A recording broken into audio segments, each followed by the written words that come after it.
Մի համեստ խնամողը սկսում է աշխատել մի առանձնատանը, որտեղ վտանգավոր գաղտնիքներ թաքնված են նուրբ տեսքի տակ։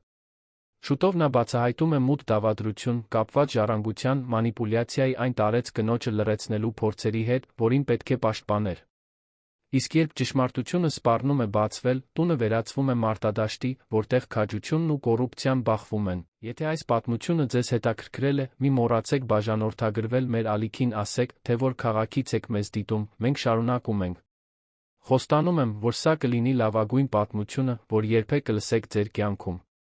Դարբնի երկաթյա դարպասը ծանր ճռճռաց, երբ Լուսինե Մխիթարյանը մտավ առանձնատան մուտքը։ Նրա շագանակագույն աչքերը սահեցին երեք հարկանի, տպավորիչ ճակատով շենքի վրայով, որը պատված էր պորտուգալական քարով շրջապատված անթերի այգիներով, որոնք ձգվում էին մինչ հորիզոն։ Երանում մարտ ամսվա երեքշաբթի էր, Վահագնի թաղամասի շքեղ թաղամասում, կեսօրվա արը երկար ստվերներ էր գցում դեպի գլխավոր դուռը տանող քարե ճանապարհի վրա։ Լուսինեն ամուր բռնել էր իր մաշված կտորե պայուսակը, զգալով այն պատասխանատվության ծանրությունը, որը նոր էր ընդունել։ 42 տարեկանում նա լավ էր հասկանում քրտնաջան աշխատանքի իմաստը։ Նա միայնակ էր մեծացրել 3 երեխաներին ամուսնուց բաժանվելուց հետո, կուտակելով մաքրուհու, Արթուկողի խոհարարի աշխատանքներ տարբեր ընտանիքների տներում։ Սակայն այս հնարավորությունը տարբեր էր։ Տարեց տիկնոջ խնամակալ, ֆիքսված աշխատավարձով կանոնավոր հանգստյան օրերի հնարավորությամբ։ Շատ լավ էր թվում, որ ճիշտ լիներ։ Կարծր մահոկանի դուռը բացվեց, նույնիսկ մինչ Լուսինեն կզանգեր։ Դրան շեմին հայտնվեց մի բարձրահասակ, էլեգանտ կին, մոտ 50 տարեկան։ Նրա մուգ մազերը հավաքված էին անթերի կապի մեջ, նա կրում էր բեժ դերձակային կոստյում, որը հավանաբար ավելի թանկ էր, քան Լուսինեն վաստակում էր 6 ամսում։ Կնոջ աչքերը սառն էին, ինչպես հղկված քարերը, սահում էին Լուսինեի գլխից մինչ ոտքերը, լուր դաժան գնահատական տալով։ Դուք պետք է լինեք նոր խնամակալը, ասաց կինը, ձայնի մեջ որը ջերմություն չունենալով։ Ես Վերոնիկա Հակոբյանն եմ, այս գույքի կառավարիչը։ Ներս եկեք։ Լուսինեն կուլ տվեց, անցավ շեմից։ Առանձնատան ներսը նույնիսկ ավելի տպավորիչ էր, քան դրսից։ Մուտքի սրահն ուներ կրկնակի առաստաղ, որից կախված էր հսկայական բյուրեղապակյա ջահ։ Սպիտակ մարմարե հատակը լույսն արտացոլում էր որպես հայելի, շքեղ փայտից կոր աստիճանը տանում էր դեպի երկրորդ հարկ։ Ոսկեզօծ շրջանակներով նկարներ էին զարդարում ատերը, ընտանեկան դիմանկարներ, եվրոպական բնապատկերներ, որոնք Լուսինեն չէր կարողանում ճանաչել։ Եկեք հենց հիմա սահմանենք կանոնները, շարունակեց Վերոնիկան, վճռական քայլերով անցնելով միջանցքով։ Նրա կրունկները մարմարի վրա արձագանքում էին, ինչպես փոքր մուրճեր։ Դուք վարձվել եք բացառապես տիկին Հելենին խնամելու համար։ Ձեր աշխատանքային ժամերը երկուշաբթիից շաբաթ օրն են, առավոտյան 7-ից մինչ երեկոյան 7-ը։ Դուք չպետք է դիպչեք որևէ բանի, որն անհրաժեշտ չէ ձեր պարտականությունները կատարելու համար։ Չպետք է հարցեր տաք ընտանեկան հարցերի մասին։ Եվ ամենակարևորը, չպետք է անհանգստացնեք որևէ մեկին անհարկի խոսակցություններով։ Լուսինեն պարզապես գլխով արեց, կրծքավանդակում սեղմում զգալով։ Ինչ-որ բան կար Վերոնիկայի խոսելու ձում, որը նրան անհանգստություն էր պատճառում, մի սառնություն, որը գերազանցում էր հարուստ մարդկանց տանը սպասվող ձականությունը։ Կարծես յուրաքանչյուր բառ խնամքով ընտրված լիներ անանցանելի հեռավորություն ստեղծելու համար։ Նրանք բարձրացան աստիճաններով դեպի երկրորդ հարկ, անցնելով միջանցքով, որը զարդարված էր ավելի շատ նկարներով, հնաոճ կահույքով։ Վերոնիկան կանգ առավ բաց գույնի փայտից կրկնակի դռան դիմաց թեթակի թակեց, նախքան բռնակը պտտելը։ Տիկին Հելեն, նոր խնամակալին եմ բերել, հայտարարեց Վերոնիկան, ձայնը մի փոքր ավելի մեղմ դարձնելով, բայց դեռս զուրկ անկեղծ ջերմությունից։ Սենյակը ընդարձակ էր ողողված կեսօրվա ոսկեգույն լույսով, որը ներս էր մտնում լայն պատուհաններից։ Հնաոճ կահույքը լցնում էր սենյակը, 40 մահճակալ, փորագրված կոմոդներ, փափուկ բազկաթոռներ։ Եվ այնտեղ, պատուհանի մոտի աթոռին նստած, այն ամենաթույլ մարդն էր, որին երբեք տեսել էր Լուսինեն։ Տիկին Հելենը պետք է ավելի քան 80 տարեկան լիներ, նրա նիհար մարմինը գրեթե անհետանում էր բաց կապույտ մետաքսե խալաթի տակ։ Նրա սպիտակ մազերը խնամքով սանրված էին, իսկ կապույտ աչքերը թե շրջապատված խորը կնճիռներով, փայլում էին զարմանալի պարզությամբ։ Բարի երեկո, տիկին Հելեն, ասաց Լուսինեն, զգուշորեն մոտենալով։ Ես Լուսինե Մխիթարյանն եմ։ Այսօրվանից ես եմ ձեզ խնամելու։ Հելենի կապույտ աչքերը սերվեցին Լուսինեի վրա մեծ ուժգնո ությամբ։ Տարեց կինը ձգեց դողդոջուն ձեռքը, որը Լուսինեն նրբորեն բռնեց։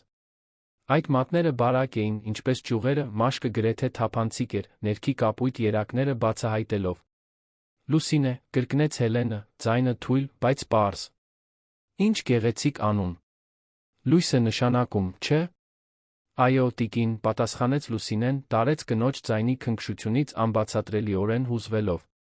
Վերոնիկան մաքրեց կոկորդը նրանց հետից։ Լուսինե, ես ձեզ ցույց կտամ, թե որտեղ են դեղերը ժամանակացույցերը։ Տիկին Հելենը դեղեր է ընդունում օրական 3 անգամ, առավոտյան 8-ին, կեսօրին 2-ին, երեկոյան 8-ին։ Կարող է, որ ուշացումներ չլինեն։ Նրա առողջությունը շատ նուրբ է։ Հաջորդ 20 րոպեի ընթացքում Վերոնիկան Լուսինեին առաջնորդեց մեխանիկական մանրամասն հրահանգների շարքով։ Նա ցույց տվեց նրան սենյակին կից լոգարանում գտնվող փակ պահարանը, որտեղ պահվում էին դեղերի տարբեր շշեր։ Բացատրեց Հելենի ամենօրյա ռեժիմը, որը ներառում էր առավոտյան լոգանք, միջանցքով կարճ զբոսանքներ, թեթ կերակուրներ, հանգստի շրջաններ։ Ամեն ինչ ժամանակագրված է։ Ռազմական ճշգրտությամբ, առանց իմպրովիզացիայի կամ ճկունության տեղի։ Տիկին Հելենի առողջական վիճակի ցանկացած փոփոխություն պետք է անմիջապես հաղորդվի ինձ, ասաց Վերոնիկան, Լուսինեին փոքրիկ ոսկե բանալի տալով։ Սա դեղերի պահարանի բանալին է։ Մի կորցրեք այն։ Եվ մի թույլատրեք, որ որևէ մեկ ուրիշ մուտք ունենա դրան։ Կարող եմ մի բան հարցնել, ռիսկի դիմեց Լուսինեն հնարավորություն տեսնելով, երբ Վերոնիկան դադար տվեց։ Դուք էլ եք այստեղ ապրում։ Վերոնիկան նայեց նրան մի արտահայտությամբ, որը Լուսինեն ամբողջությամբ չկարողացավ վերծանել, զայրույթի ինչ-որ ավելի մութ բանի խառնուրդ։ Այո։ Ես տիկին Հելենի ավագ որդու այրին եմ։ Ամուսնուս մահից հետո ես ստանձնեցի ընտանեկան բիզնեսի այս գույքի կառավարումը։ Տիկին Հելենն այլս ի վիճակի չէ կառավարել իր սեփական գործերը։ Ինչ-որ բան կար Վերոնիկայի վերջին բառերն արտասանելու ձում, որից Լուսինեի մարմնով դող անցավ։ Կարծես նա խոսում էր կառավարվող առարկայի, ոչ թե մարդու մասին։ Երբ Վերոնիկան վերջապես դուրս եկավ սենյակից, Լուսինեին Հելենի հետ միայնակ թողնելով, արեց կինը երկար ու դողդոջուն հառաչեց։ Դուք լավ աղջիկ եք թվում, ասաց Հելենը, ձայնը ցածր։ Կարող եմ խնդրանք ունենալ։ Իհարկե, տիկին Հելեն։ Հելենի կապույտ աչքերը լցվեցին մի շտապողականությամբ, որը Լուսինեն չէր սպասում։ Երբեք ինձ մի թողեք նրա հետ միայնակ։ Խնդրում եմ։ Երբեք։ Լուսինեն սառնություն զգաց ողնաշարի վրայով։ Ում հետ, տիկին Հելեն։ Վերոնիկայի հետ, շնջաց տարեց կինը, նայելով փակ դռանը, կարծես վախենալով, որ այն կարող է ցանկացած պահի բացվել։ Մի վստահեք նրան։ Մի վստահեք նրա ասած որևէ բանի։ Մինչ Լուսինեն կկարողանար պատասխանել, դուռը նորից բացվեց, ներս մտավ մի երիտասարդ կին, ժպտալով։ Նա պետք է մոտ 28 տարեկան լիներ, երկար շագանակագույն մազերով, բաց աչքերով։ Նա ջինսեր պարզ բլուզ էր կրում, լիովին տարբեր Վերոնիկայի ձականությունից։ Տատիկ, եկա տեսնելու, թե ինչպես ես, ասաց աղջիկը, մոտենալով Հելենի ճակատը համբուրելով անկեղծ քնքշանքով։ Հետո շրջվեց դեպի Լուսինեն։ Բար, դուք պետք է լինեք նոր խնամակալը։ Ես Մարիամն եմ, տատիկ Հելենի թոռնուհին։ Բարի գալուստ։ Մարիամի։ Ջերմության Վերոնիկայի սառնության միջ տարբերությունը ցնցող էր։ Լուսինեն անմիջապես ավելի հարմարավետ զգաց իրեն։ Հաճելի է, Մարիամ։ Ես Լուսինեն եմ։ Երեքն էլ մի քանի րոպե խոսեցին։ Մարիամը հարցրեց Լուսինեի ընտանիքի մասին, անկեղծ հետաքրքրություն ցուցաբերելով, երբ նա հիշատակեց 3 երեխաներին։ Հելենը ժպտում էր, թոռնուհու ներկայությունից ավելի աշխույժ ելալով։ Բայց երբ Վերոնիկան նորից հայտնվեց դռան մոտ, մթնոլորտը անմիջապես փոխվեց։ Մարիամ, պետք է խոսեմ քեզ հետ։ Հիմա, ասաց Վերոնիկան, ձայնը անհանդուրժող։ Մարիամը ներողամիտ հայացք նետեց տատիկին դուրս եկավ, հետելով Վերոնիկային միջանցքով։ Լուսինեն դրսից շշուկով սկսված վեճի ձայնը լսեց, թե բառերը չէր կարողանում տարբերել։ Նա միշտ այսպիսին է եղել, մրմնջաց Հելենը, հոգնած փակելով աչքերը։ Կառավարող։ Ամբիցիոզ։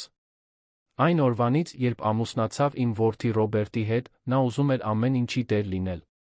Եվ հիմա, երբ նա հեռացել է, նա գործում է այնպես, կարծես այս տունը, այս ընտանիքը, ամեն ինչ իրենն է։ Տիկին Հելեն, դուք պետք է հանգստանաք, ասաց Լուսինեն, ուղղելով բարձերը։ Բայց Հելենը զարմանալի ուժով բռնեց նրա դաստակը։ Լսիր ինձ լավ, Լուսինե։ Զգույշ եղիր։ Այս տանը բաներ են կատարվում, որոնք դու դեռ չես հասկանում։ Վտանգավոր բաներ։ Վերոնիկան ինչ-որ բան է ուզում ինձնից, նա չի դադարի, մինչ չստանա այն։ Լուսինեն զգաց, որ իր սիրտը արագանում է։ Ինչ եք ուզում ասել։ Մինչ Հելենը կկարողանար պատասխանել, Վերոնիկան վերադարձավ սենյակ, արծաթե սկուտեղի վրա բերելով մի բաժակ թեյ։ Տիկին Հելեն, ձեր թեյը բերեցի, ասաց նա, բաժակը դնելով բազկաթոռի կողքի սեղանին։ Դուք պետք է ձեր դեղերը խմեք։ Լուսինեն դիտեց, թե ինչպես Վերոնիկան 3 տարբեր հաբեր պատրաստեց, դրանք դնելով փոքրիկ ճենապակյա ամանի մեջ։ Ինչ-որ մեխանիկական սառը բան կար նրա շարժումների մեջ, կարծես նա կատարում էր կրկնվող տհաճ առաջադրանք։ Մինչ Հելենը դեղերն էր ընդունում, Լուսինեն նկատեց, թե ինչպես էին տարեց կնոջ ձեռքերն ավելի շատ դողում, քան նախկինում։ Եվ առաջին անգամ, երբ մտել էր այդ տպավորիչ առանձնատուն, նա մտածեց, թե իրականում ինչպիսի իրավիճակի մեջ էր հայտնվել, արդյոք այդ աշխատանք, որը օրհնություն էր թվում, իրականում շատ ավելի բարդ ու մութ բանի սկիզբ չէր, քան կարող էր երբե պատկերացնել, մի բան, որը նոր էր սկսում բացահայտել իր թաքնված գաղտնիքների լարվածության շերտերը։ Լուսինեի առաջին օրերն առանձնատանը անցան խիստ լուռ առօրյայում։ Նա ժամանում էր ճիշտ առավոտյան 7-ին, քաղաքավարիորեն ողջունում էր մյուս աշխատակիցներին, անմիջապես բարձրանում տիկին Հելենի սենյակ, սկսում առավոտյան խնամքը։ Լոգանք, դեղեր, թեթ նախաճաշ, մատուցված արծաթե սկուտեղի վրա, կարճ զբոսանք լայն միջանցքով։ Ամեն ինչ ժամանակագրված էր, ամեն ինչ Վերոնիկայի հսկող հայացքի տակ, որը Լուսինեն զգում էր նույնիսկ այն ժամանակ, երբ Վերոնիկան ֆիզիկապես ներկա չէր։ Կարծես պատերն աչքեր ունենային, կարծես յուրաքանչյուր շարժում դիտվում դատվում էր։ Առաջին շաբաթվա 5-շաբթի օրը, երբ օգնում էր Հելենին հագնվել, Լուսինեն տարօրինակ բան նկատեց։ Տարեց կինը, սովորաբար առավոտյան պարզամիտ, թված շփոթված քնկոտ, նրա պատասխանները դանդաղ էին ձգձգված։ Տիկին Հելեն, լավ եք քնել, հարցրեց Լուսինեն անհանգստացած։ Չգիտեմ, Ռմնջաց Հելենը, ուժեղորեն հենվելով Լուսինեի թին։ Զգում եմ, կարծես մառախուղի մեջ եմ լողում։ Ավելի ու ավելի հաճախ է պատահում։ Լուսինեն հոնքերը կնճռոտեց։ Միգուցե պետք է բժիշկ կանչենք։ Ոչ, ասաց Հելենը հանկարծակի վճռականությամբ, բռնելով Լուսինեի դաստակը։ Ոչ ոքի մի կանչեք։ Հատկապես մի թույլատրեք Վերոնիկային իմանալ, որ մենք խոսում ենք այս մասին։ Մինչ Լուսինեն կկարողանար պնդել, նրանք լսեցին վճռական քայլեր միջանցքում։ Վերոնիկան ներս մտավ առանց թակելու, թիտակ շագանակագույն կաշվե պանակ։ Բարի առավոտ, ասաց նա, ձայնը, ինչպես միշտ, ձական։ Տիկին Հելեն, այսօր կեսօրին դոկտոր Գորգյանը կգա ձեր պարբերական զննման համար։ Հելենը կարծես կծկվեց աթոռին։ Պետք չէ։ Ես լավ եմ։ Դա ընտրության հարց չէ, պատասխանեց Վերոնիկան, ձայնը պողպատե դաժանություն ստանալով։ Բժիշկը պետք է գնահատի ձեր վիճակը։ Բացի այդ, մենք կարևոր հարցեր ունենք քննարկելու։ Իրավական հարցեր, որոնք այլս չեն կարող հետաձգվել։ Լուսինեն նկատեց խուճապը Հելենի աչքերում, բայց տարեց կինը ոչինչ չասաց, պարզապես խոնարհեց գլուխը, հաշ տվելով։ Այդ կեսօրին Լուսինեն օգնում էր Հելենին թեյ խմել, երբ միջին տարիքի մի տղամարդ եկավ։ Նա կրում էր մոխրագույն կոստյում սպայուսակ։ Դոկտոր Գորգյանը պրոֆեսիոնալ ժպիտ ուներ քաղաքավարի վարվելած, բայց նրա աչքերը սառն էին հաշվարկող։ Նա արագ զննեց Հելենին, հիմնական հարցեր տալով նրա քնի, ախորժակի ցավերի մասին։ Ձեր առողջությունը թուլացած է, ասաց նա Վերոնիկային, կարծես Հելենը ներկա չլիներ։ Նախորդ հետազոտություններն արդեն ցույց էին տվել ճանաչողական ֆունկցիայի պրոգրեսիվ անկում։ Խելամիտ կլիներ դիտարկել գույքի պաշտպանության միջոցառումներ։ Վերոնիկան գլխով արեց, գոհունակ։ Հենց դա էլ մտածեցի։ Արդեն մի քանի փաստաթուղթ եմ պատրաստել։ Լուսինեն սառնություն զգաց ողնաշարի վրայով։ Նա լիովին չէր հասկանում իրավական տերմինները, բայց ինչ-որ խորապես սխալ բան կար այդ խոսակցության մեջ, այնձի մեջ, թե ինչպես էին խոսում Հելենի մասին, կարծես նա լուծման ենթակա խնդիր լիներ, ոչ թե խնամելու ենթակա մարդ։ Երբ բժիշկը դուրս եկավ, Վերոնիկան մնաց սենյակում։ Նա բացեց իր պանակը մի քանի թուղթ հանեց։ Տիկ։ Ին Հելեն, մենք պետք է թարմացնենք ձեր կտակը, ասաց նա, փաստաթղթերը սեղանին դնելով։ Օրենքները փոխվել են, կան հարկային հարցեր, որոնք պետք է կարգավորվեն։ Մենք նա պետք է լիազորագիր ստեղծենք, որպեսզի ես կարողանամ ավելի արդյունավետ կառավարել ձեր գործերը։ Ես ոչինչ չեմ ուզում փոխել, ասաց Հելենը, ձայնը դողդոջուն, բայց վճռական։ Վերոնիկայի դեմքը կարծրացավ։ Դուք ընտրություն չունեք։ Ձեր առողջությունը վատանում է։ Բժիշկն ինքը հաստատեց։ Եթե հիմա չձեռնարկենք այս քայլերը, հետո ամեն ինչ կարող է բարդանալ։ Դուք չեք ուզում խնդիրներ ստեղծել Մարիամի համար, չէ՞։ Թոռնուհու հիշատակումը Հելենին ստիպեց տատանվել։ Լուսինեն տեսավ կասկածը տարեց կնոջ դեմքին։ Կմտածեմ, մրմնջաց Հելենը վերջապես։ Վերոնիկան թղթերը կտրուկ շարժումով դրեց իր տեղը։ Շատ մի ուշացեք։ Փաստաբանն արդեն խորհրդակցել է, սպասում է։ Երբ Վերոնիկան դուրս եկավ, Հելենը լուր սկսեց լացել։ Լուսինեն ծնկի իջավ նրա կողքին, բռնելով նրա փխրուն ձեռքերը։ Տիկին Հելեն, ինչ է կատարվում։ Նա ամեն ինչ է ուզում, շշնջաց տարեց կինը։ Տունը, ընկերություն։ Փողը։ Այն ամենը, ինչ Ռոբերտը կառուցել է։ Նա միշտ է ուզել։ Եվ հիմա օգտագործում է իմ սեփական թուլությունն իմ դեմ։ Բայց դուք պարտավոր չեք ստորագրել այն, ինչ չեք ուզում։ Հելենը դառնորեն ծիծաղեց։ Դու չես հասկանում։ Նա ունի իր ուզածը ստանալու եղանակներ։ Միշտ է ունեցել։ Երբ Ռոբերտը կենդանի էր, նա նրան ամեն ինչում համոզում էր։ Իմ որդուն ինձնից օտարեց, նրան դարձրեց մեկը, ում հազիվ էի ճանաչում։ Եվ հիմա, երբ նա հեռացել է, նա ուզում է ջնջել նրա ընտանիքից մնացածը։ Այդ երեկո, երբ Լուսինեն պատրաստվում էր հեռանալ, նա Մարիամին հանդիպեց միջանցքում։ Երիտասարդ կինը թվաց անհանգիստ։ Լուսինե, կարող եմ ձեզ հետ մի րոպե խոսել, խնդրեց նա շուրջը նայելով, որ համոզվի, որ միայնակ են։ Իհարկե։ Մարիամը նրան առաջնորդեց դեպի ներքի հարկի փոքրիկ գրասենյակ, փակելով դուռը իրենց հետից։ Ինչպես է իմ տատիկն իրականում։ Լուսինեն տատանվեց։ Նա չէր ուզում կոնֆլիկտներ ստեղծել, բայց Մարիամի անկեղծության մեջ ինչ-որ բան կար, որը նրան ստիպեց վստահել։ Նա վախեցած է, ասաց Լուսինեն։ Վերոնիկան նրան ստիպում է փաստաթղթ և ստորագրել։ Մարիամը փակեց աչքերը, կարծես հաստատելով ինչ-որ բան, որն արդեն կասկածում էր։ Ես գիտեի։ Վերոնիկան ամիսներ շարունակ տարօրինակ է գործում։ Գաղտնի հանդիպումներ փաստաբանների հետ, հեռախոսազանգեր, որոնք նա ընդհատում է, երբ ինչ-որ մեկը մոտենում է։ Եվ իմ տատիկն ավելի ու ավելի է շփոթվում, ավելի թուլանում։ Դեղերը, ասաց Լուսինեն իմպուլսիվորեն։ Կարծում եք, որ դրանք կարող են նրան այդպես դարձնել։ Մարիամը զարմացած նայեց նրան։ Դուք էլ եք նկատել։ Ես կարծում էի, որ պարանոիկ եմ։ Մինչ նրանք կկարողանային շարունակել, նրանք լսեցին քայլեր։ Մարիամը արագ բացեց դուռը, մյուս կողմում գտավ Վերոնիկային, որը հստակորեն լսում էր խոսակցությունը։ Մարիամ, ինչպիսի հետաքրքիր հանդիպում, ասաց Վերոնիկան, ձայնը սառը։ Ենթադրում եմ, որ դուք դավադրություն եք կազմակերպում իմ դեմ։ Մի ծիծաղեցրեք, պատասխանեց Մարիամը, ձայնի մեջ վճռականություն։ Մենք պարզապես խոսում էինք տատիկի խնամքի մասին։ Վերոնիկան Մարիամից Լուսինեի վրա նայեց, աչքերը նեղացնելով։ Լուսինե, ձեր գործառույթն այստեղ տիկին Հելենին խնամ է։ Լն է, ոչ թե ընտանեկան հարցերին միջամտելը։ Ես առաջարկում եմ սահմանափակվել դրանով, եթե չեք ուզում այլ աշխատանք փնտրել։ Լուսինեի սիրտը սկսեց արագ բաբախել։ Նրան հուսահատորեն պետք էր այդ աշխատանքը, չէր կարող ռիսկի դիմել այն կորցնելու։ Բայց մինույն ժամանակ նա տեսնում էր Մարիամի աչքերում լուռ օգնության խնդրանքը։ Կներեք, տիկին Վերոնիկա, մրմնջաց նա, իջեցնելով աչքերը։ Շատ լավ։ Հիմա գնացեք տուն։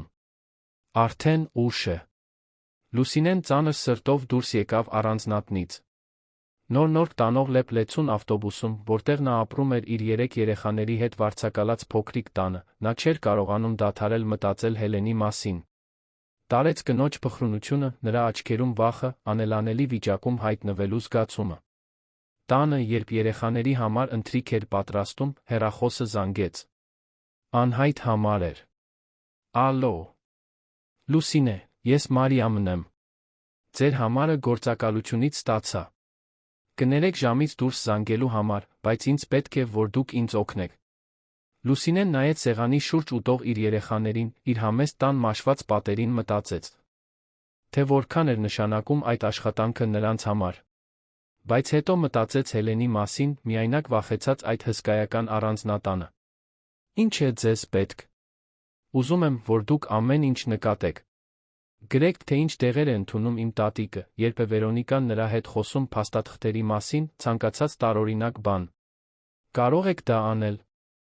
Լուսինեն խորը շունչ քաշեց։ Կարող եմ։ Բայց պետք է զգույշ լինեմ։ Հասկանում եմ։ Շնորհակալություն, Լուսինե։ Դուք չգիտեք, թե որքան է դա նշանակում։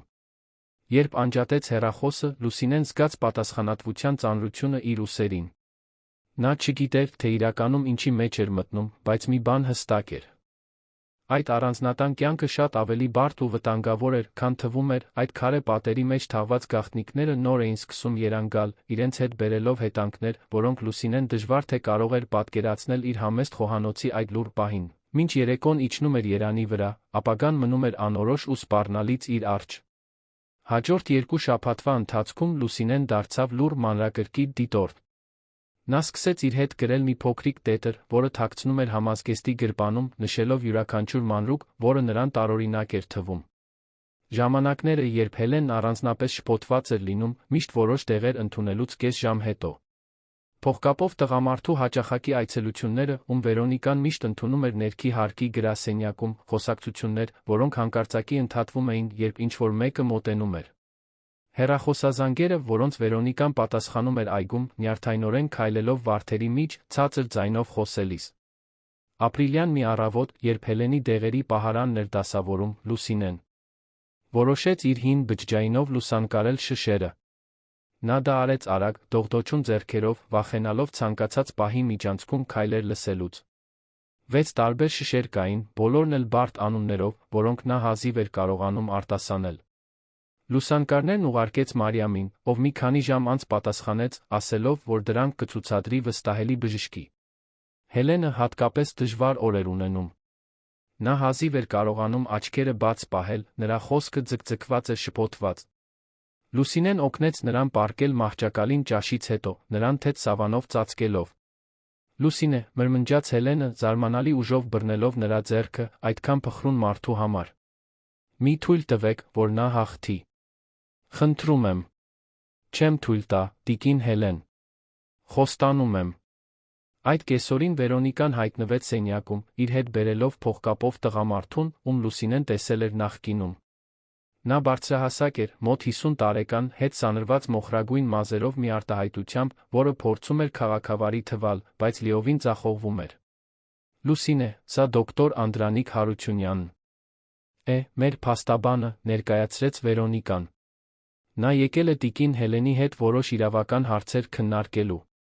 Տիկինը շատ հոգնած է այսօր, ասաց Լուսինեն, բնազդաբար կանգնելով նրանց մահճակալի միջ, որտեղ Հելենը քնած էր։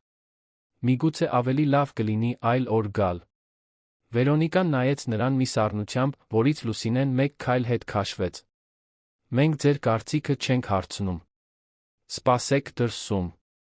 Լուսինեն նայեց Հելենին, ով կարճ ժամանակով բացեց աչքերը, լուռ խնդրանք իր հայացքում։ Բայց Լուսինեն ընտրություն չուներ, բացի ենթարկվելուց։ Նա դուրս եկավ սենյակից, բայց հեռու չգնաց։ Մնաց միջանցքում, կիսաբաց դռան մոտ, փորձելով լսել խոսակցությունը։ Բեկորներ հասնում էին նրան։ Փաստաբանի ձայնը, խոսելով տեխնիկական տերմիններով։ Գույքի փոխանցում, անվերադարձելի լիազորագիր, հատուկ դրույթներ։ Հելենի ձայնը, թույլ շփոթված, փորձելով դիմադրել, բայց ակնհայտորեն առանց ուժի։ Եվ Վերոնիկան, պնդող, նրա ձայնը կեղծ քաղցրություն ստանալով, որից Լուսինեն սրտխառնոց զգաց։ Դուք ինձ վստահում եք, չէ, տիկին Հելեն։ Ես միշտ ամեն ինչի մասին հոգ եմ տարել։ Ես պարզապես փորձում եմ պաշտպանել ընտանիքի գույքը։ Պաշտպանել Ռոբերտի ժառանգությունը։ Դուք դա եք ուզում, չէ՞։ 40 րոպե անց փաստաբանը Վերոնիկան դուրս եկան։ Լուսինեն արագորեն վերադարձավ սենյակ, գտավ Հելենին լուռ լացելիս։ Ինչ պատահեց։ Նա ուզում է, որ ես ստորագրեմ։ Հաջորդ շաբաթ։ Ասաց, որ նոտարը կգա։ Որ դա պարզապես ծականություն է։ Դուք կստորագրեք։ Հելենը փակեց աչքերը։ Ես այլս չգիտեմ, թե ինչ անել։ Ես այնքան հոգնած եմ, Լուսինե։ Այնքան հոգնած։ Այդ գիշեր Լուսինեն գրեթե չկարողացավ քնել։ Նա շրջվում էր անկողնում, մտածելով Հելենի, Մարիամի, ամբողջ այդ իրավիճակի մասին, որը կարծես դուրս էր գալիս իր վերահսկողությունից։ Առավոտյան ժամը 3-ին նա որոշեց, որ պետք է ինչ-որ ավելի կոնկրետ բան անի։ Նրան իրական ապացույցներ էին պետք։ Հաջորդ երեքշաբթի, երբ բոլորը կարծում էին, որ նա հեռացել է, Լուսինեն գաղտագողի վերադարձավ առանձնատուն։ Նա օգտագործեց հետի դարպասի բանալին, այն, որը նախատեսված էր աշխատակիցների համար, լուռ ներս մտավ։ Տունը մթության մեջ էր ընկղմված, միայն մի քանի անվտանգության լույսեր թույլ լուսավորում էին միջանցքները։ Նրա սիրտը այնքան ուժեղ էր բաբախում, որ նա վախենում էր, որ ձայնը կարող է ինչ-որ մեկին արթնացնել։ Նա չափազանց զգուշորեն իջավ աստիճաններով, խուսափելով այն աստիճաններից, որոնք գիտեր, որ ճռճռում էին։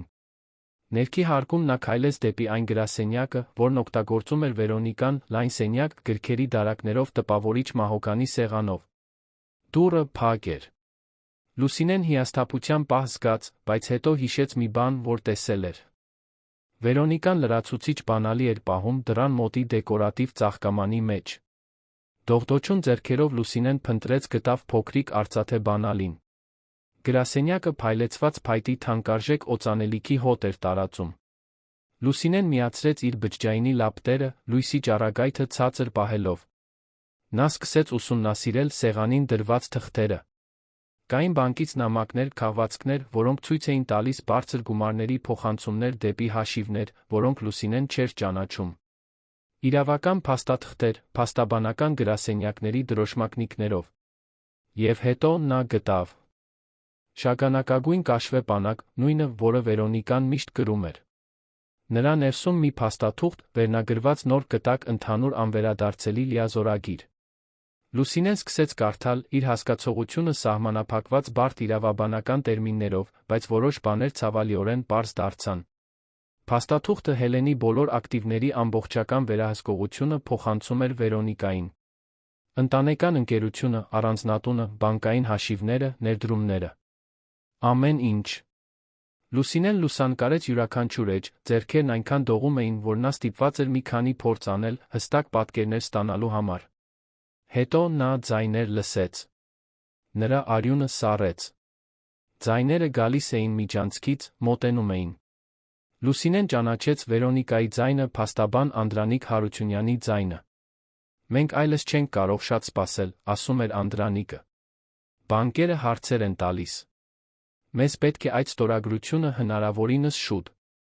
Նա կստորագրի, պատասխանեց Վերոնիկան դաժան վստահությամբ։ Ես ավելացրել եմ դեղերի չափաբաժինը, ինչպես դուք առաջարկեցիք։ Ուրբաթ օրը նա բավականաչափ հնազանդ կլինի։ Լուսինեն զգաց, որ կատաղությունը այրում է իր կուրծքը։ Այսպիսով, նրա կասկածները ճիշտ էին։ Նրանք դեղեր էին օգտագործում Հելենին շփոթված մանիպուլյացիայի ենթարկվող դարձնելու համար։ Ձայներն ավելի ու ավելի մոտ էին։ Խուճապի մատնված Լուսինեն թաքնվելու տեղ փնտրեց։ Նա գրասենյակում տեսավ մի կողային դուռ, որը տանում էր դեպի փոքրիկ արխիվային պահարան։ Նա մտավ ներս, զգուշորեն փակելով դուռը։ Փոքրիկ ճեղքի միջով նա կարող էր տեսնել Վերոնիկային, Անդրանիկին, որոնք մտան գրասենյակ։ Վերոնիկան միացրեց սեղանի լույսը։ Պետք է ձեզ մի բան ցույց տամ, ասաց նա, քայլելով դեպի դարակաշարը սեղմելով թաքնված մեխանիզմը։ Դարակաշարի մի հատված սահեց կողքի, բացահայտելով գաղտնի խցիկ։ Լուսինեն դիտում էր, հազիվ շնչելով։ Խցիկի ներսում ավելի շատ փաստաթղթեր կային, փողի կապոցներ, այն, ինչ թվում էր թվային հիշողություն, փոքրիկ ֆլեշ գրիչ։ Ահա փոխանցումները, ասաց Վերոնիկան, վերցնելով մի քանի թուղթ։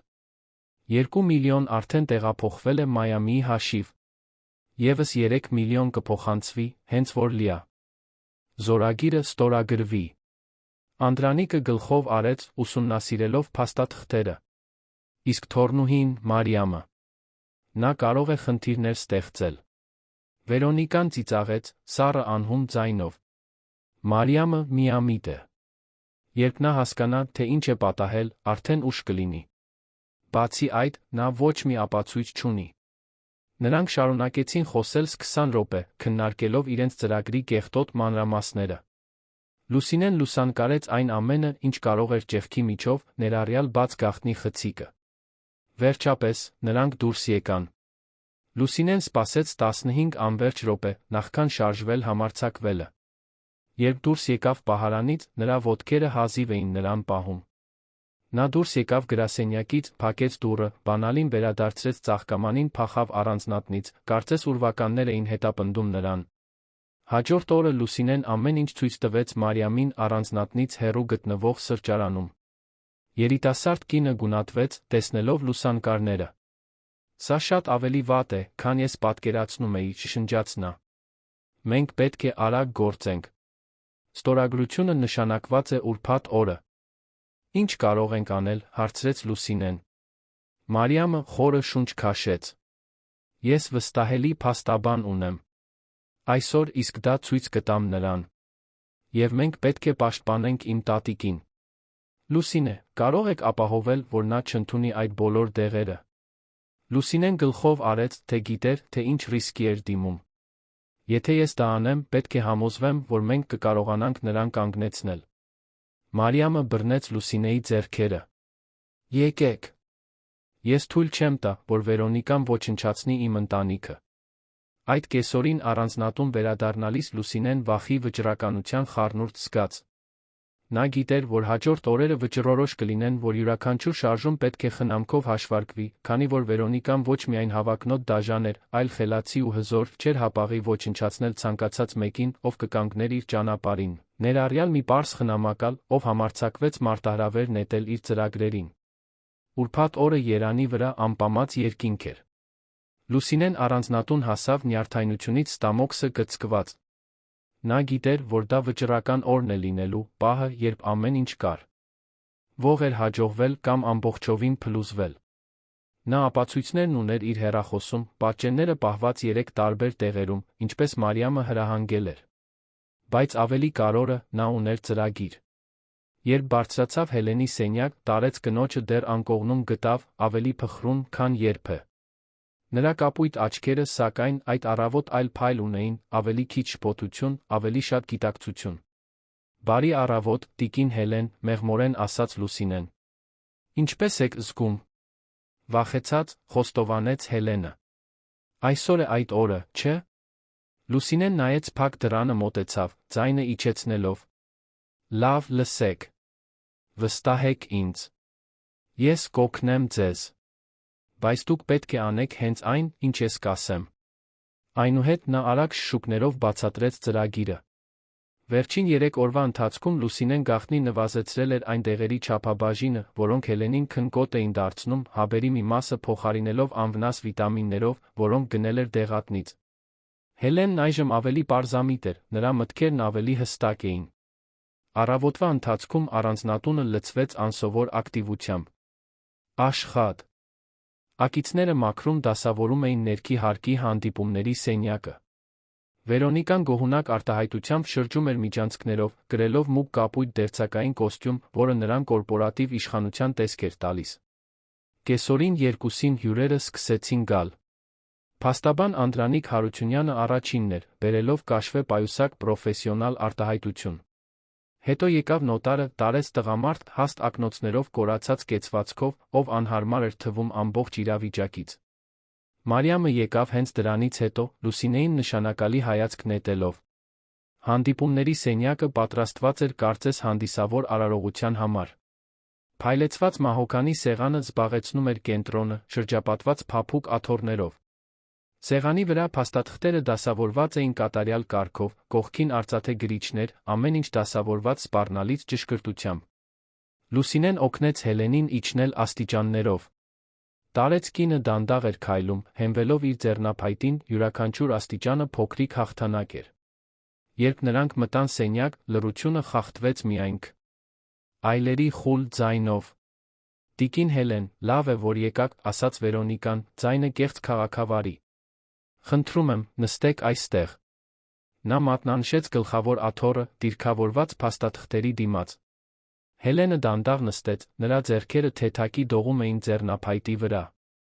Նոտարը կոկորդը մաքրեց, ուղղելով ակնոցները։ Դե, սկսենք։ Ես պետք է հաստատեմ, որ դուք, Հելեն Հակոբյանը, այստեղ եք ձեր կամքով ձեր մտավոր ֆակուլտետների լիարժեք օգտագործմամբ։ Դադար եղավ։ Լուսինեն, կանգնած Հելենի աթոռի հետում, շունչը պահեց։ Այո, ասաց Հելենը, ձայնը զարմանալիորեն ամուր։ Անդրանիկ Հարությունյանը սկսեց բացատրել փաստաթղթերը, օգտագործելով բարդ իրավաբանական տերմիններ, որոնք ակնհայտորեն նպատակ ունեին շփոթեցնել։ Նա խոսեց կառավարման փոխանցումների, հատուկ լիազորությունների, գույքի պաշտպանության դրույթների մասին։ Վերոնիկան ամեն ինչ դիտում էր գոհունակ արտահայտությամբ, երբեմն գլխով անելով, կարծես Հելենին խրախուսելու համար։ Մարիամը, նստած սեղանի մյուս կողմում, ակնհայտորեն լարված էր։ Նրա մատները նյարդայնորեն թմբկահարում էին փայլեցված մակ երեսին։ Այնուհետ նոտարը առաջին էջը դրեց Հելենի առջ, մատնանշելով այն տողը, որտեղ նա պետք է ստորագրեր։ Աչքի անկյունով Լուսինեն տեսավ, թե ինչպես Վերոնիկան մի փոքր առաջ թեքվեց, ակնկալիք իր մարմնի յուրաքանչյուր մկանում։ Հելենը վերցրեց գրիչը։ Նրա ձեռքը թղթի վրա կախված մնաց մի պահ, որը կարծես անվերջ ձգվեց։ Եվ հետո Լուսինեն գործեց։ Սպասեք, նրա ձայնը լռությունը կտրեց, ինչպես սայր։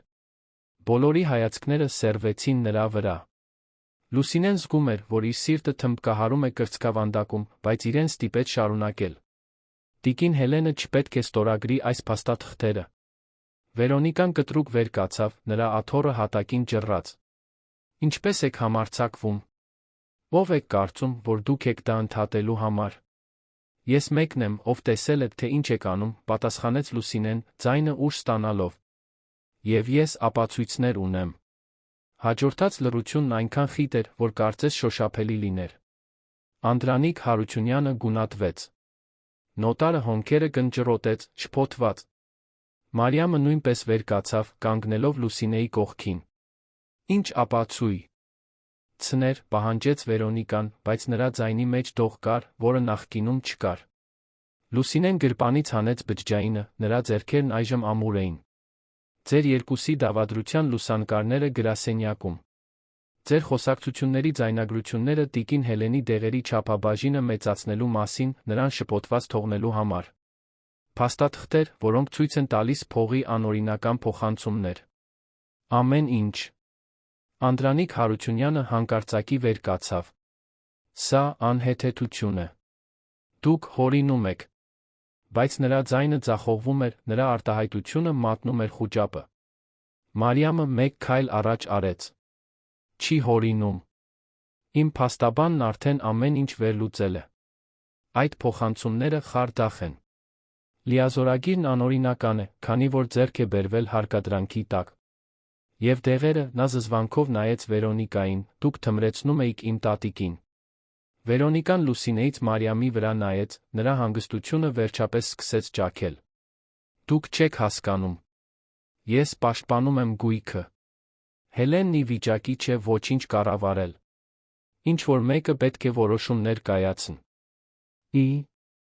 Ինչ-որ մեկը, ինչպես դուք, ասաց Հելենը, ձայնը թույլ, բայց պարզ։ Ինչ-որ մեկը, ով ուզում է գողանալ այն ամենը, ինչ Ռոբերտը կառուցել է։ Ես չեմ գողանում, բղավեց Վերոնիկան, լիովին կորցնելով վերահսկողությունը։ Ես աշխատել եմ այս ընտանիքի համար։ Ես իմ կյանքը նվիրել եմ։ Ես դրան արժանի եմ։ Նոտարը վեր կացավ, հավաքելով իր նյութերը։ Կներեք, բայց ես չեմ կարող շարունակել այս արարողությունը։ Այստեղ ակնհայտ անկանոնություններ կան։ Անդրանիկ Հարությունյանը փորձեց փրկել իրավիճակը։ Պարոն նոտար, սրանք դժգոհ աշխատակիցների անհիմն մեղադրանքներ են։ Խնդրում եմ, ոչ։ Բայց նոտարն արդեն դուրս էր գալիս, ակնհայտորեն ցանկանալով հեռու մնալ ցանկացած իրավական խնդրից։ Մարիամը մոտեցավ Անդրանիկին։ Դուք երկու տարբերակ ունեք։ Կամ խոստովանում եք ձեր մասնակցությունը ցուցմունք եք տալիս նրա դեմ, կամ ես կապահովեմ, որ դուք պատասխան տաք որպես հանցակից բոլոր այն գործերում, որոնք ես կբացեմ։ Անդրանիկը նայեց Վերոնիկային, ով կատաղությամբ էր նայում նրան, ապա Մարիամին։ Լուսինեն կարող էր տեսնել նրա մտքում կատարվող հաշվ։ Արկը, հավատարմությունը համեմատելով ինքնապահպանման հետ։ Նա ինձ վարձեց, ասաց նա վերջապես, ձայնը պարտված։ Խնդրեց պատրաստել փաստաթղթեր, որոնք նրան լիակատար վերահսկողություն կտային։ Առաջարկեց ավելացնել դեղերը։ Կազմակերպեց փոխանցումները։ Ես պարզապես հետեցի հրահանգներին։ Վերոնիկան շրջվեց նրա կողմը, դավաճանությունը դրոշմված նրա դեմքին։ Ինչպես ես համարձակվում։ Ես անում եմ այն, ինչ պետք է ինձ պաշտպանելու համար, պատասխանեց Անդրանիկը, վերցնելով իր պայուսակը քայլելով դեպի դուռը։ Վերոնիկան մնաց միայնակ սենյակի կենտրոնում, բոլոր հայացքները սեռված նրա վրա։ Մի պահ նա ավելի փոքր թվաց, նրա իշխանության աուրան լուծվում էր։ Այնուհետ, հանկարծակի շարժումով, նա վերցրեց սեղանին դրված ջրի բաժակը, մոտեցավ Հելենին։ Խմեք, տիկին Հելեն։ Ձեր դեղերը։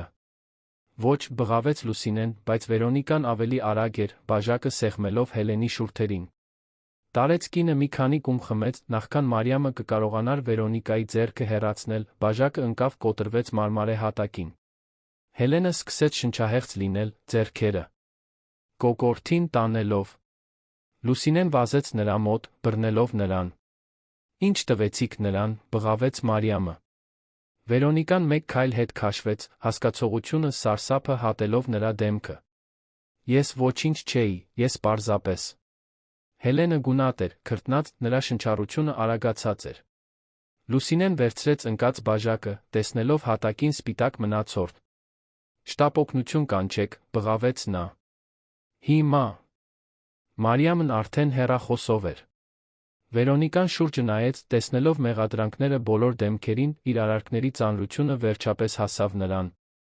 Նա վազեց դեպի դուռը, ճանապարհին կահույքը հրելով։ Լուսինեն միջանցքում արագ քայլերի ձայն լսեց, հետո շարժիչի մռնչյուն։ Պատուհանից նա տեսավ, թե ինչպես մեքենան կանգնեց դարպասի մոտ, Վերոնիկան շտապ մտավ մեքենան անհետացավ փողոցով ներք։ Բայց Լուսինեն ժամանակ չուներ դրա մասին մտածելու։ Հելենը նրա գրկում էր, գունատ դողդոջուն, այդ պահին միակ կարորը նրան կենթանի պահելն էր, ապահովելը, որ այս ամբողջ քաջությունը, այս ամբողջ պայքարը զուր չէր լինի, քանի որ Հելենն արժանի էր արդարության։ Արժանի էր տեսնել այն օրը, երբ ճշմարտությունը վերջապես կհաղթեր սուտին, մանիպուլյացիային, որոնք երկար ժամանակ տիրել էին նրա կյանքին։ Երանի Էրեբունի բժշկական կենտրոնը լուռ էր ուրբաթ երեկոյան։ Լուսինեն նստած էր 5-րդ հարկի միջանցքի կոշտ պլաստիկ աթոռին, դեռ կրում էր իր կեղտոտ համազգեստը, ձեռքերը ծնկներին հյուսված։ Մարիամը քայլում էր այս ու այն կողմ, բջջայինը ականջին կպած, շտապ զանգեր կատարելով փաստաբաններին, ոստիկանությանը։ Արդեն գրեթե ժամը 11-ն էր, երբ բժիշկը վերջապես դուրս եկավ Հելենի սենյակից։ Ինչպե՞ս է նա, հարցրեց Մարիամը, վազելով նրա մոտ։ Բժիշկը, սպիտակ խալաթով հոգնած արտահայտությամբ մի երիտասարդ տղամարդ, հառաչեց։ Կայուն է։ Մենք կատարել ենք ստամոքսի լրիվ լվացում։ Նրա օրգանիզմում շատ ուժեղ հանգստացնող միջոցներ կային, բայց մենք կարողացանք դրանց մեծ մասը վերացնել։ Նա կապաքինվի, բայց կարիք ունի դիտարկման։ Լուսինեն զգաց, որ ոտքերը թուլանում են թեթացումից։ Կարող եմ տեսնել նրան։ Կարող եք, բայց նա քնած է։ Ավելի լավ է թողնել, որ հանգստանա։ Հաջորդ օրերին Վահագնի թաղ։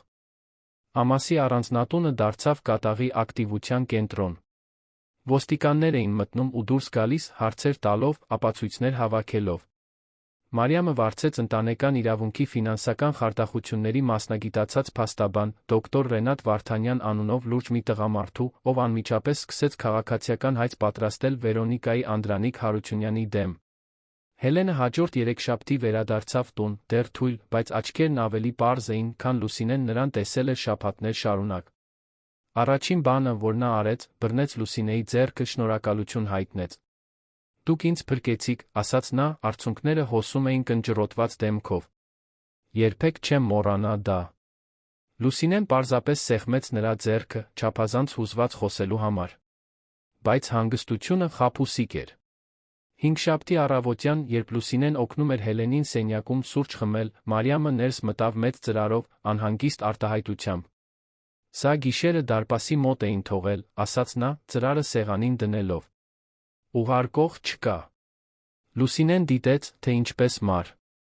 Յամը զգուշորեն բացեց ծրարը։ Ներսում մի քանի թուղթ ձեռագիր նամակ կար։ Մարիամը սկսեց բարձրաձայն կարդալ, ձայնը դողալով.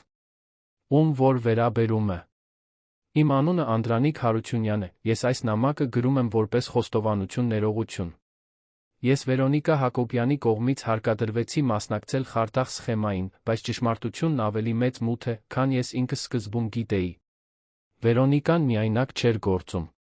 Նա հրամաններ էր ստանում Էդուարդ Դավթյանից, Custody Emprendements ընկերության մեծամասնական բաժնետերից, որը հիմնադրվել էր հանգուցյալ Ռոբերտ Հակոբյանի կողմից։ Էդուարդը նախատեսում էր յուրացնել ընտանիքի ամբողջ գույքը, օգտագործելով տիկին Հելենի անգործունակությունը որպես իրավական հիմնավորում։ Փողի փոխանցումները, որոնք ես կազմակերպեցի, պարզապես առաջին քայլն էին։ Ամբողջ ծրագիրը կներառեր տիկին Հելենին անգործունակ հայտարարելը, ընկերության լիակատար վերահսկողությունը ստանձնելը, ակտիվների վաճառքը Էդուարդի կողմից վերահսկվող ուրվական ընկերություններին ստիպելը։ Կցվում են խոսակցությունների, պայմանագրերի, ապացույցների պատճեններ, որոնք ապացուցում են այս ամենը։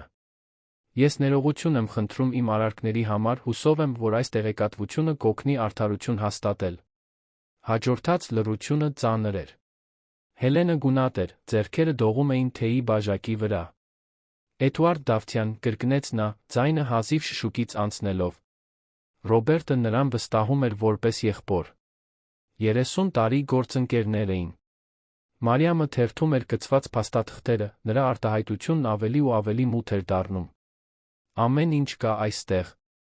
Կեղծ պայմանագրեր, փոխանցումներ օֆշորային հաշիվներին, նույնիսկ մանրամասն ծրագիր, թե ինչպես էին նրանք ընկերությանը ճգնաժամային տեսք տալու, վաճառքն արդարացնելու համար։ Պետք է դա անմիջապես ոստիկանություն տանենք, ասաց Լուսինեն։ Արդեն զանգում եմ, պատասխանեց Մարիամը, հավաքելով դոկտոր Ռենատի համարը։ Բայց մինչ զանգը կավարտվեր, ներքի հարկից բարձր ձայն լսվեց։ Ապակի էր կոտրվում։ Աշխատակիցների ճիչեր։ Լուսինեն վազեց պատուհանին, զգաց, որ արյունը սառեց։ Առանձնատան դիմաց մեքենա էր կայանված, նույնը, որը տեսել էր Վերոնիկային ուրբաթ օրը։ Նրանից իջնում էին երկու ֆիգուր, մեծամարմին տղամարդիկ, մուգ կոստյումներով։ Մարիամ, ասաց Լուսինեն, փորձելով ձայնը հանգիստ պահել։ Մենք պետք է հիմա իսկ ոստիկանություն կանչենք։ Մարիամը նայեց պատուհանից, գունատվեց։ Նա փակեց սենյակի դուռը, զանգեց շտապօգնություն, արագ խոսելով։ Լուսինեն լսում էր աստիճաններով բարձրացող ծանր քայլեր, կոպիտ տղամարդկանց ձայներ, որոնք սպառնալից հարցեր էին տալիս աշխատակիցներին։ Նրա սիրտը այնքան ուժեղ էր բաբախում, որ ցավում էր։ Նրանք 20 րոպե փակված մնացին սենյակում, որոնք ժամեր թվացին։ Վերջապես, նրանք լսեցին շտապօգնության մեքենաների շչակները։ Ծանր քայլերը հեռացան վազելով, մեքենայի շարժիչը մռնչում էր, հեռանալիս։ Երբ ոստիկանությունը հասավ, տղամարդիկ արդեն փախել էին։ Բայց նրանք հստակ հաղորդագրություն էին թողել։ Հանդիպումների սենյակի սեղանին մի գրություն, որում պարզապես ասվում էր. Վերադարձրեք փաստաթղթերը, կամ հետանքներ կլինեն։ Այդ գիշեր ոստիկանները պահակություն էին կանգնած առանձնատանը։ Դոկտոր Ռենատը անձամբ եկավ, հավաքելու բոլոր փաստաթղթերը դրանք դատախազություն տանելու։ Նա բացատրեց, որ գործն այժմ ներառում է ոչ միայն քաղաքացիական խարդախություն, այլ սպառնալիքներ ահաբեկում։ Դուք պետք է շատ զգույշ լինեք, զգուշացրեց նա։ Էդուարդ Դավթյանը չափազանց հզոր է։ Նա կապեր ունի ամենուր։ Մի թերագնահատեք, թե ինչի է նա ընդունակ։ Հաջորդ օրը, ուրբաթ, Լուսինեն հայտնաբերեց, թե որքան հզոր էին այն թշնամիները, որոնց դեմ կանգնած էին։ Աշխատանքային օրվա վերջում առանձնատնից դուրս գալիս, նա նկատեց, որ իրեն հետում են։ Մոխրագույն մեքենան մշտական հեռավորություն էր պահում իր նստած ավտոբուսի հետից։ Երբ նա իջավ իր տան մոտիկ անկառում, մեքենան նույնպես կանգ առավ։ Լուսինեն արագ քայլեց, սիրտը արագ բաբախելով։ Նա շրջվեց մի անկյունում, հետո մյուսում, փորձելով կորցնել նրան, ով իրեն հետում էր։ Վերջապես, նա վազեց հարանուհու տուն, հուսահատորեն թակեց դուռը։ Տիկին Սոնա, օգնեք ինձ, խնդրու։ Հարանուհին, տարեց կին, ով տարիներ շարունակ ճանաչում էր Լուսինեին, չհապաղեց նրան ներս թողնել։ Լուսինեն ամեն ինչ պատմեց, տիկին Սոնան ոստիկանություն կանչեց։ Երբ ոստիկանները հասան, մոխրագույն մեքենան արդեն հեռացել էր։ Բայց հաղորդագրությունը պարզ էր։ Լուսինեն ապահով չէր։ Ոչ ոք ապահով չէր։ Մարիամը պնդեց, որ Լուսինեն նրա երեխաները մի քանի օր մնան առանձնատանը, հյուրասենյակներից մեկում։ Լուսինեն դժկամեց, զգալով, որ արդեն չափազանց շատ էր ներգրավված, բայց Մարիամը վճռական էր։ Դուք հիմա մեզ հետ եք։ Եվ ես կպաշտպանեմ ձեզ, ինչպես դուք պաշտպանեցիք իմ տատիկին։ Շաբաթ առավոտյանց մեկ անսպասելի զարգացում։ Մի երիտասարդ հայտնվեց առանձնատանը, մոտ 25 տարեկան տղա, խճճված մազերով, կարմիր աչքերով, ով օրեր շարունակ չէր քնել։ Նա Ռուբենն էր, Ռոբերտի հանգուցյալ զարմիկի որդին, տեխնիկապես ընտանիքի ամենամոտ արական ժառանգը։ Պետք է խոսեմ ձեզ հետ, ասաց նա, ձայնը կոտրված մեղքից հուսահատությունից։ Նստած սենյակում Մարիամի, Հելենի, Լուսինեի դոկտոր Ռենատի ներկայությամբ Ռուբենը սարսափելի բան խոստովանեց։ Ես էի։ Անգիտակցաբար, բայց ես էի։ 6 ամիս առաջ Վերոնիկան ինձ մոտ եկավ։ Ասաց, որ իրեն օգնություն է պետք ընկերության անվտանգության համակարգերը թարմացնելու համար, որ թվային ներխուժման սպառնալիքներ կան։ Խնդրեց իմ գաղտնաբառերը, իմ մուտքի կոդերը։ Ես, ինչպես հիմար, ամեն ինչ տվեցի նրան։ Կարծում էի, որ ընտանիքին եմ օգնում։ Նա դեմքը թաղեց ձեռքերի մեջ։ Ես միայն այն ժամանակ հասկացա, թե ինչ էի արել, երբ լուրեր լսեցի խարդախության մասին։ Վերոնիկան օգտագործել է իմ մուտքերը փող փոխանցելու, փաստաթղթեր փոփոխելու, գործարքներ թաքցնելու համար։ Ամեն ինչ իմ մեղքն էր։ Մարիամը մոտեցավ նրան։ Ռուբեն, ձեզ խաբել են։ Նա մանիպուլյացիայի է ենթարկել ձեզ։ Բայց Ռուբենը գլխով արեց։ Ես պետք է կասկածեի։ Պետք է ստուգեի։ Իմ պատճառով ընտանիքը գրեթե ամեն ինչ կորցրեց։ Հելենը նստած իր բազկաթոռին, կարեկցանքով նայեց երիտասարդին։ Կարևորն այն է, որ հիմա միասին ուղենք դա։ Դոկտոր Ռենատը խնամքով նշումներ արեց։ Այս ցուցմունքը վճռորոշ է։ Այն ցույց է տալիս կանխամտածվածություն համակարգված մանիպուլյացիա։ Ես դա կներառեմ հայցի մեջ։ Բայց մինչ նրանք խոսում էին, Մարիամի հեռախոսը զանգեց։ Անհայտ համար էր։ Նա տատանվելով պատասխանեց. Ալո։ Մյուս կողմից Վերոնիկայի ձայնը հնչեց, լարված շտապողական. Մարիամ, պետք է խոսեմ քեզ հետ։ Միայնակ։ Ես չեմ հանդիպի ձեզ միայնակ։ Դու կփորձեցիք վնասել իմ տատիկին։ Լսեք ինձ։ Դադար եղավ, երբ Վերոնիկան նորից խոսեց, նրա ձայնի մեջ ինչ-որ այլ բան կար, ինչ-որ բան, որը հնչում էր անկեղծ հուսահատություն։ Ես սարսափելի սխալներ եմ գործել։ Ես դա գիտեմ։ Բայց դուք չեք հասկանում, թե ինչ վտանգի մեջ եք բոլոր։ Էդուարդն ավելի վտանգավոր է, քան պատկերացնում եք։ Նա մարդիկ ունի ամենուր։ Ոստիկանությունում, դատական համակարգում, նույնիսկ դատախազությունում։ Ինչպես կարող ենք վստահել ձեզ, հարցրեց Մարիամը, թերահավատ։ Որովհետև ես էլ եմ հիմա փախչում։ Ես կարծում էի, որ նրա գործընկերն եմ, բայց հասկացա, որ պարզապես մեկ այլ մեկանգամյա գործիք եմ։ Նա ծրագրեր ունի ինձնից ազատվելու, հենց որ այլս օգտակար չլինեմ։ Ես ուզում եմ համաձայնության գալ։ Ես կհանձնեմ այն ամենը, ինչ գիտեմ Էդուարդի մասին, բոլոր այն ապացույցները, որոնք նա չգիտի, որ ես ունեմ, պաշտպանության դիմաց։ Լուսինեն, լսելով ամեն ինչ, զայրույթի անվստահության խառնուրդ զգաց։ Այս կինը փորձել էր ոչնչացնել Հելենին, հիմա օգնություն էր ուզում։ Ինչ տեսակի ապացույցներ, հարցրեց դոկտոր Ռ. Նատը, ով նույնպես ներկա էր։ Ամեն ինչ։ Օֆշորային հաշիվներ, գաղտնի գործընկերներ, քաղաքական գործիչներ, որոնց նա կաշառում է, ուրվական ընկերություններ։ Ես ունեմ խոսակցությունների ձայնագրություններ, որտեղ նա խոստովանում է, որ վերացրել է նախկին խոչընդոտները։ Վերոնիկան տատանվեց։ Ես վախենում եմ, թե ինչ կանի ինձ հետ, երբ իմանա, որ դուք ապացույցներ ունեք նրա դեմ։ Որտեղ եք, հարցրեց Մարիամը։ Առայժմ ապահով վայրում։ Բայց ես ապացույցները կհանձնեմ միայն անձամբ։ Եվ միայն նրան։ Վերոնիկայի ձայնը մատնանշեց Լուսինեին։ Նա միակն է, ում կարող եմ վստահել, որ երկրորդական մտադրություններ չունի։ Բոլորը նայեցին Լուսինեին, ով զգաց պատասխանատվության ծանրությունը նորից իր վրա։ Սա ծուղակ է, անմիջապես ասաց դոկտոր Ռենատը։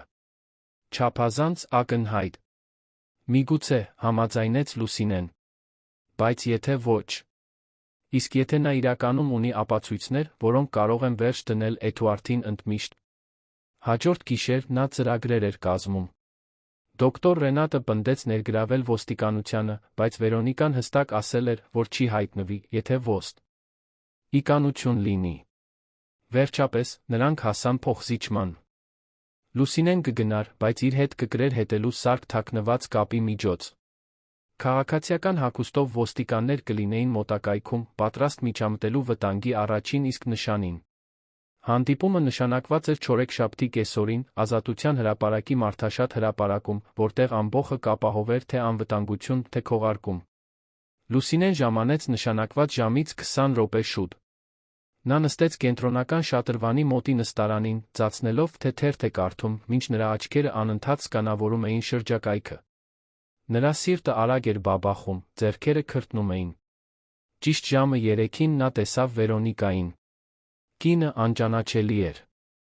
Մուգ մազերն այժմ շիկահեր էին կարճ, մուգ ակնոցները ծածկում էին դեմքի կեսը, պարզ հագուստը լիովին տարբեր էր նրա սովորական էլեգանտությունից։ Նա նստեց Լուսինեի կողքին, ուղղակիորեն չնայելով նրան։ Դուք բերել եք այն, ինչ խնդրեցի, ցածր ձայնով հարցրեց Վերոնիկան։ Լուսինեն բերել էր ապացույցների կեղծ պատճենը թվային հիշողության մեջ, ինչպես առաջարկել էր դոկտոր Ռենատը։ Իսկականը պահված էր ապահով վայրում։ Բերել եմ։ Իսկ ձեր ապացույցները։ Վերոնիկան մի փոքր բացեց պայուսակը, թույլ տալով Լուսինեին տեսնել մեկ այլ ֆլեշ գրիչ։ Ամեն ինչ այստեղ է։ Հաշիվներ, անուններ, ամսաթվեր, ձայնագրություններ։ Բավական է Էդուարդին լիովին ոչնչացնելու համար։ Ինչու եք դա անում հիմա, հարցրեց Լուսինեն։ Ինչու հանկարծակի փոփոխություն։ Վերոնիկան խորը շունչ քաշեց։ Որովհետև հասկացա, որ ինձ օգտագործում էին։ Էդուարդը երբեք մտադիր չէր ինձ տալ այն, ինչ խոստացել էր։ Ես հայտնաբերեցի էլեկտրոնային նամակներ, խոսակցություններ, որտեղ նա ծիծաղում է ինձ վրա, ինձ օգտակար հիմար է անվանում։ Նա դառնորեն ծիծաղեց։ Իրոնիան այն է, որ նա ճիշտ էր։ Մինչ Լուսինեն կկարողանար պատասխանել, նա հանկարծակի շարժում տեսավ։ Երկու կոստյումով տղամարդիկ արագ մոտենում էին ձախ կողմից։ Վերոնիկան նույնպես տեսավ նրանց գունատվեց։ Սա ծուղակ է։ Էդուարդը գտել է ինձ։ Նա վեր կացավ վազեց։ Լուսինեն բնազդաբար վազեց նրա հետից թաքնված կապի միջոցով բղավելով, որ Էդուարդը մարդիկ է ուղարկել։ Հետապնդումը անցավ մարդաշատ հրապարակով։ Մարդիկ բղավում էին։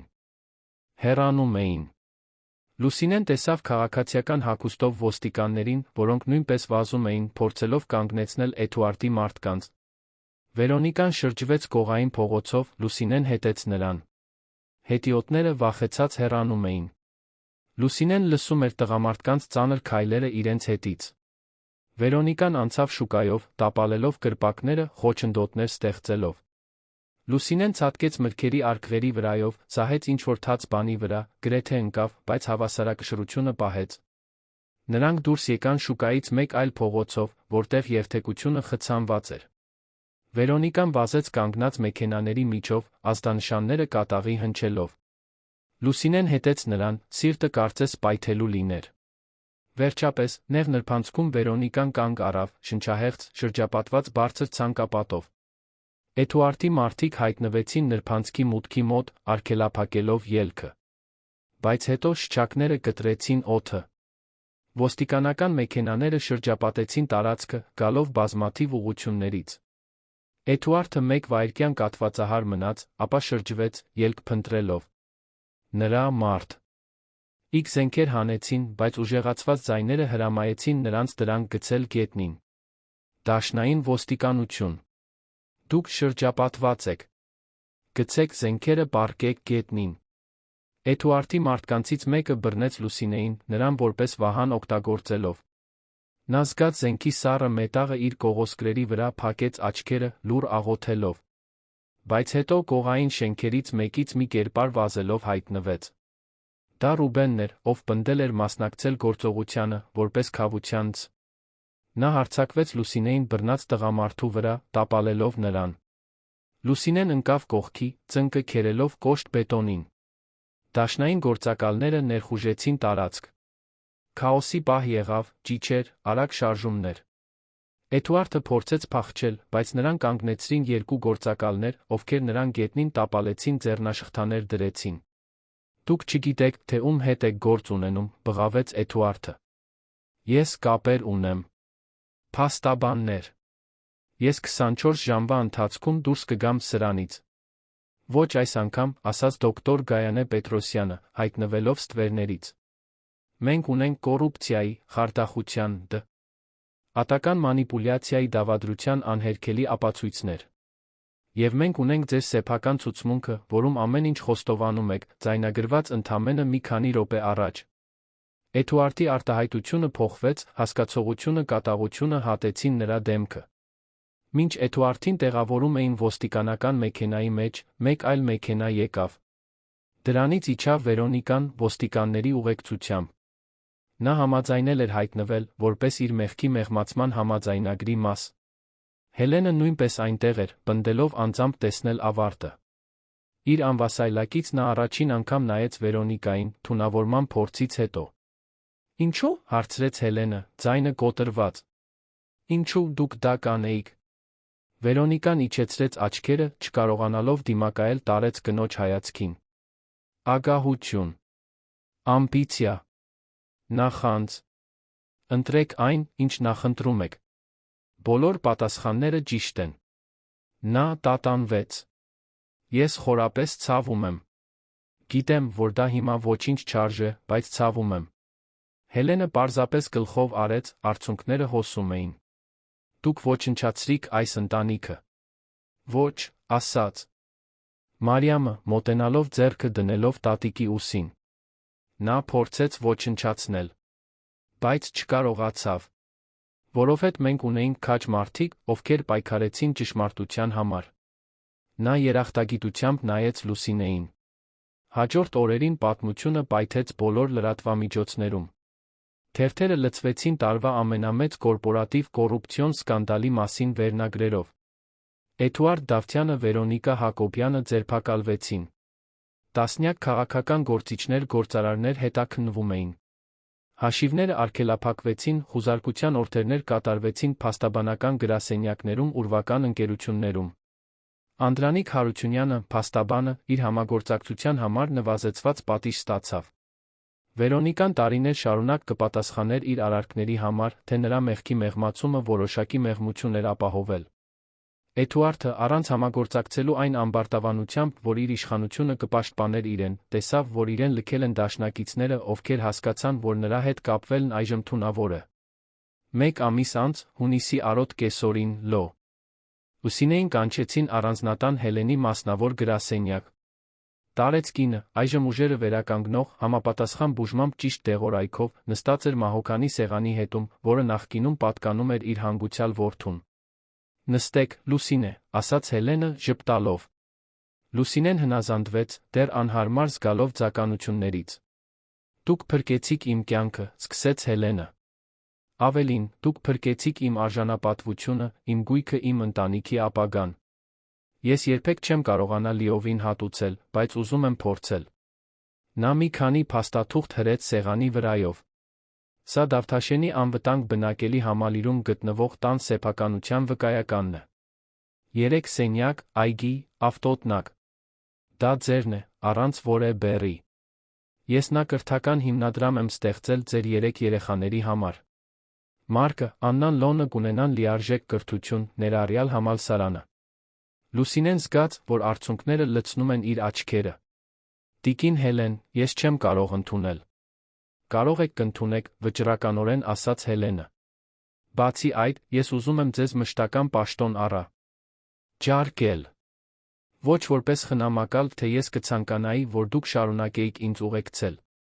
բայց որպես այս գույքի վարչական մենեջեր։ Մեկը, ում լիովին վստահում եմ ընտանիքի շահերը պաշտպանելու համար։ Մարիամը, կանգնած տատիկի կողքին, գլխով արեց։ Մեզ պետք են անկեղծ մարդիկ, Լուսինե։ Մարդիկ, ովքեր ճիշտը վեր են դասում հարմարից։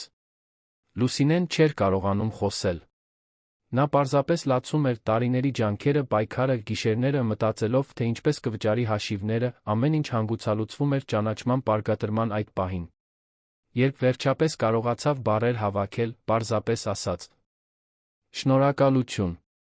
Շնորհակալություն ինձ վստահելու համար»։ «Մենք ենք շնորհակալ», ասաց Հելենը։ «Մեզ հիշեցնելու համար, որ աշխարհում բարություն կա։ Որ քաջությունը գալիս է ոչ թե իշխանությունից կամ փողից, այլ բնավորությունից»։ Լուսինեն այդ օրը առանձնատնից դուրս եկավ, իր հետ տանելով ոչ միայն փաստաթղթեր, խոստումներ։ Նա իր հետ տանում էր այն համոզմունքը, որ փոփոխություն է արել, որ մի պարզ մարդ սահմանափակ ռեսուրսներով, բայց վճռական սրտով կարող է դիմակայել կոռուպցիային, հաղթել։ Որ ճշմարտությունը, երբ պաշտպանվում է անսասան քաջությամբ, ուժ ունի տապալելու ստերի վրա կառուցված ամենահզոր կայսրությունները։ Եվ որ երբեմն, երբ ամեն ինչ կորած է թվում, հայտնվում է անսպասելի լույս, որը լուսավորում է ճանապարհը, ցույց տալով, որ արդարությունն ու բարությունը դեռ գոյություն ունեն, պարզապես սպասելով ինչ-որ մեկին, ով բավականաչափ քաջ է դրանց համար պայքարելու։ Առանձնատունը, վերջապես ազատված ստվերներից, որոնք հետապնդում էին նրան, նորից խաղաղություն էր շնչում։ Հելենը, շրջապատված Մարիամի սիրով, Լուսինեի հավատարմու թյամբ, գիտեր, որ իր ընտանիքը, թե վիրավորված, կգոյատի, կբարգավաճի։ Եվ Լուսինեն հասկացավ, որ նա երբեք պարզապես աշխատող չէր, այլ այն հիմնասյունը, որը թույլ չտվեց, որ ամեն ինչ փլուզվի, անհավանական հերոսուհին, ում պարզ քաջությունը փրկեց ոչ միայն մի ընտանիք, այլ վերականգնեց հավատը այն հնարավորության նկատմամբ, որ բարին կարող է հաղթել չարին։ Սիրելի ունկնդիրներ, հուսով ենք, որ Լուսինե Մխիթարյանի Հելեն Հակոբյանի պատմությունը խորապես տիպել է ձեր սրտերին։ Շրջադարձերով լի այս հուզական ճանապարհորդությունը շարունակելու համար մենք պատրաստել ենք հատուկ երկացանք, նույնքան գրավիչ ոգեշնչող պատմություններով։ Գտեք այն, սեղմելով ձեր էկրանի ձախ կողմում գտնվող այստեղ։ Եթե քաջության, արդարության, քավության այս պատմությունը հուզել է ձեզ, մի մոռացեք բաժանորդագրվել մեր ալիքին, թողնել ձեր թանկարժեք հավանումը այս տեսանյութին։ Ամեն օր մենք ներկայացնում ենք եզակի պատմություններ, որոնք ուսումնասիրում են կյանքի բարդությունը, մարդկային բնավորության ուժը, բարու ու չարի միջ հավերժական պայքարը։ Մի բաց թողեք մեր հաջորդ բովանդակությունը։ Մենք ուզում ենք իմանալ, թե ինչ եք կարծում այս պատմության մասին, ուստի սպասում ենք ձեզ մեկնաբանություններում, կիսվելով ձեր մտորումներով, հույզերով այն պահերով, որոնք ձեզ ամենաշատն են տպավորել Լուսինեի կողքին այս ճանապարհորդության ընթացքում։ Մինչ հաջորդ պատմությունը։